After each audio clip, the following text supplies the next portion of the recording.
Kamusta na? Ngayon na naman nakapaglabas. Date ngayon is August 2. Siyempre ay, gusto ko lang mag-vlog ngayong araw kasi na-miss ko rin kayo. Na-miss ko rin mag-vlog. Pero bago yon, gusto ko lang i-greet. Siyempre August 1, di ba, is National Girlfriend's Day. Legit ba yun? Totoo kaya yun, yung may Girlfriend's Day? Ewan ko kung totoo yun o gawa-gawa lang ng mga nagpapasikat sa mga vlog. Ay, mga vlog, nagpapasikat sa social media. Kung alam kung legit. Pero kung legit man, edi happy Girlfriend's Day sa mga may girlfriend dyan. Hindi muna ako magsasana all kasi mayroon akong binigyan ng bulaklak kahapon. Wala lang, share ko lang. Bakit ba? Balik tayo ngayon sa present. Kumusta na mga pus? Matagal-tagal na tayong walang motovlog ah. Dahil dun sa bagyong Imong. Grabe yun, ang lakas. As in. Buti hindi natumba to. Grabe, nakakapanibago mag-vlog. Teka lang nga, into nga tayo saglit. May titinan lang ako. Ay, saan na tayo? Sa sobrang tagal nating di nag-vlog, nakakapanibago. Nasabi ko na kanina eh. Tapos yung gulong natin parang flat. Ewan ko ba kung parang flat o flat. Pupumbangan natin mamaya. Ay, malambot nga. Tapos pinalitan ko pala yung pangalan natin sa YouTube channel natin. Hindi na siya Lawrence Motovlog. Ginawa ko na siyang Pus Motovlog. Kasi mas gusto ko naman yon kaysa sa ilagay ko sa pangalan ko, di ba? Nagkamali din tayo doon. Kaya mas okay na ngayon, Pus Motovlog. Kapus Motovlog dapat, no?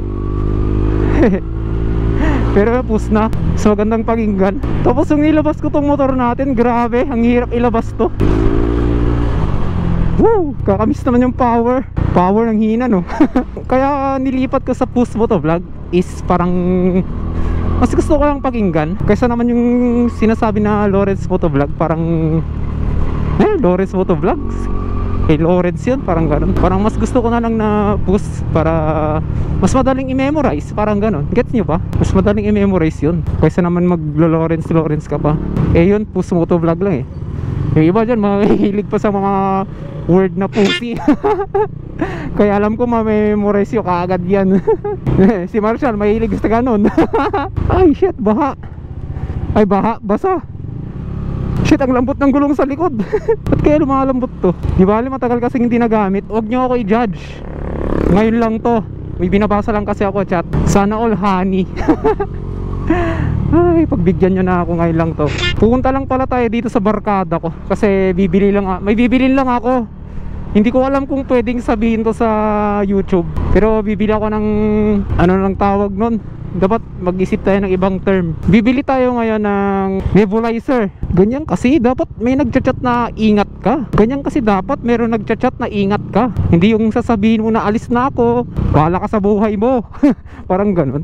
Hindi mas okay na yung ganun. May nagsasabing ingat ka, huwag ka magdadrive ng mabilis, mga ganyan. My God, kung alam nyo lang yung feeling. At yon, nabili ko na yung binibili ko. Ay, grabing init. Kakatapos lang ng bagyo, tapos biglang ganito kainit. Buti na lang naka-iridium lens tayo, pero mainit pa rin sa balat eh. Sobrang init, my God. Hindi ko maintindihan yung init niya ngayon. Kailangan din nating linisan tong NMAX natin eh, yung sidings niya.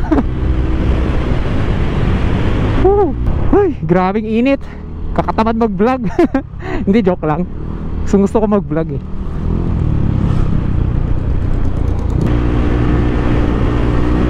Yung iba dito mga po sa ibang barangay namin, wala pang kuryente, kaya yan, inaayos pa nila.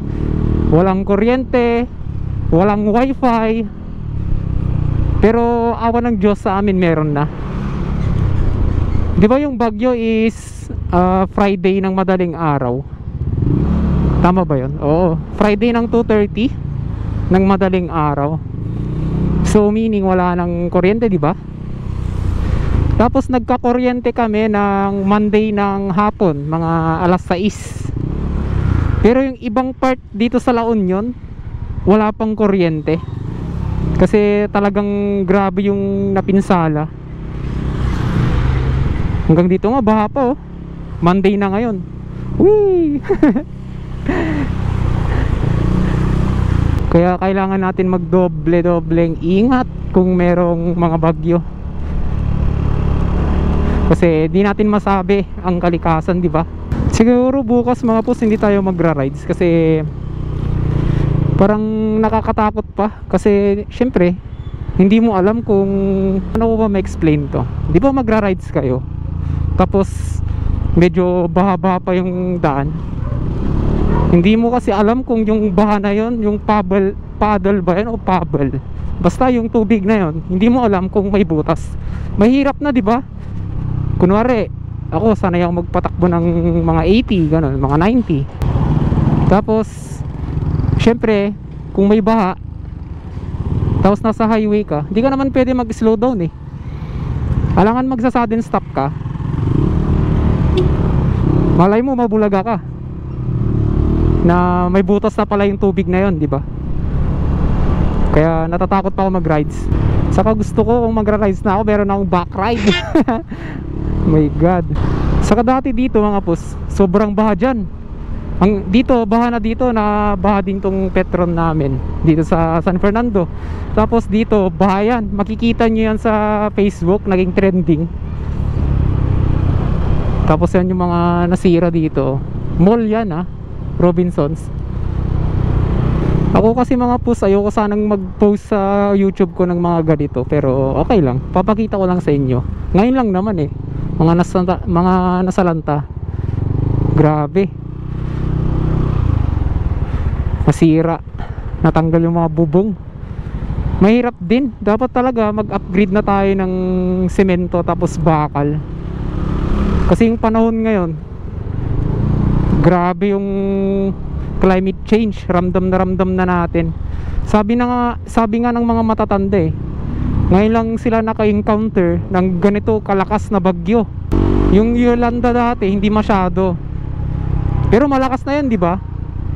Pero ngayon grabe, hindi mo maintindihan yung lakas ng gupit ng bagyo. Kaya nakakatakot din minsan. Tapos dito mga pus, baha dito hanggang gitna ng kalsada. Syempre taga dito ako Ikot tayo dyan, tingnan natin yung mga napinsala. Total, nandito na rin tayo sa daan, di ba? Oh yan, di ba? Kita niyo yan. Tapos to pala yung poste na to natumba. Ay di yan, yung sa kabila. Yung parang patumba pa rin hanggang ngayon. Ano to? Hot Meals on Wheels. Ay, project ng Red Horse. Ay, Red Horse. Project ng Red Cross. Ba't Red Horse?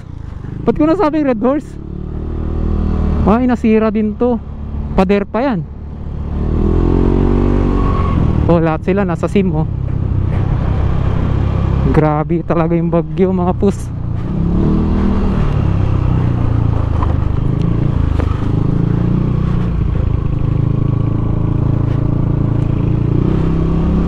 Lahat sila andito di ba?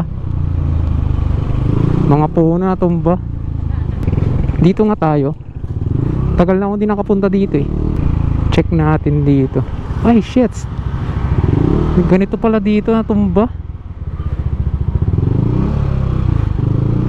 Ay, di ba nakakatakot punta dito? Hanggang ngayon wala pa silang kuryente dito, sure ako. Yun lang yung mapapakita ko mga pus.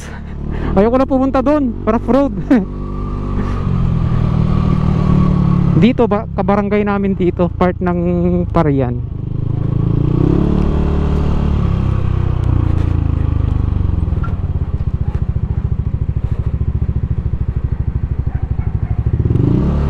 Ay, grabe naman yun. Buting iba may generator kasi wala kang kuryente, di ba? Di ba mga post, meron yung time wala kaming kuryente ng 2 days, di ba? Kuwawa tong NMAX natin. Naka-on to 12 hours. Na-charge niya is 5 cellphone, 1 tablet, yung Air 2 ba yun? iPad Air 2. Na-charge nitong NMAX natin. Gumamit tayo ng AUX, yung chargeran niya dito sa left side. Kaya malaking tulong din pala yun. Kahit pa paano, naka-idle lang siya 12 hours isipin nyo yun. Full tank siya, tapos naka-idle lang siya 2 hours. Tapos yung natira na lang is 2 bars. okay na rin, not bad. Syempre emergency, kailangan din ng cellphone. Syempre malay nyo, grumabi, di ba? Kahit walang signal, meron namang SOS. Meron yun sa bawat Android phone, yung SOS na signal. At yun lang mga post, yun lang mapapakita ko ngayon. Mag-vlog pa rin tayo, pero dito lang muna sa atin. Hindi tayo lalayo. Ingat kayo dyan mga post ha. At peace out.